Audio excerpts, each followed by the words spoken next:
ଶୀର୍ଷକ ହେଲା ରଜ ମଉଜ। ବରଷକେ ଥରେ ଆସିଛି ରଜ, ପ୍ରତି ଘରେ ଘରେ ରଜ ମଉଜ। କୁଆଁରୀମାନଙ୍କ ରଜ ସଜବାଜ, ରଙ୍ଗ ବେରଙ୍ଗର ପୋଷାକ ସାଙ୍ଗକୁ ନାଲି ଅଳତାର ପାଦ।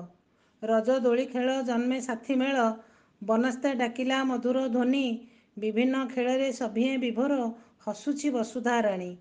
ଆମ୍ବ ସହ ପୁଣି ପଣସ ମିଠା, ମନ ମୋହି ନିଏ ବିଭିନ୍ନ ପିଠା। ପାନ ଚାଙ୍ଗୁଡ଼ିରେ ରଜ ମହକ, ସବୁଠୁ ନିଆରା ରଜ ପୋଡ଼ପିଠା।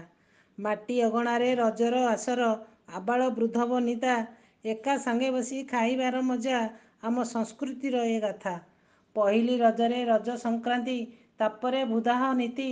ଚତୁର୍ଥ ଦିନରେ ବସୁମତୀ ସ୍ନାନ, ଭୂମି ହୋଇଥାଏ ରଜବତୀ। ପହିଲି ରଜରେ ପହିଲି କିରଣେ, ବରଷୁ ବରଷା ଧାରା। ରଜସ୍ୱଳା ମାଟି ହେବ ରତ୍ନ ଗର୍ଭା, ହସିବ ଧରଣୀ ମାତା। ଜୟ ଜଗନ୍ନାଥ।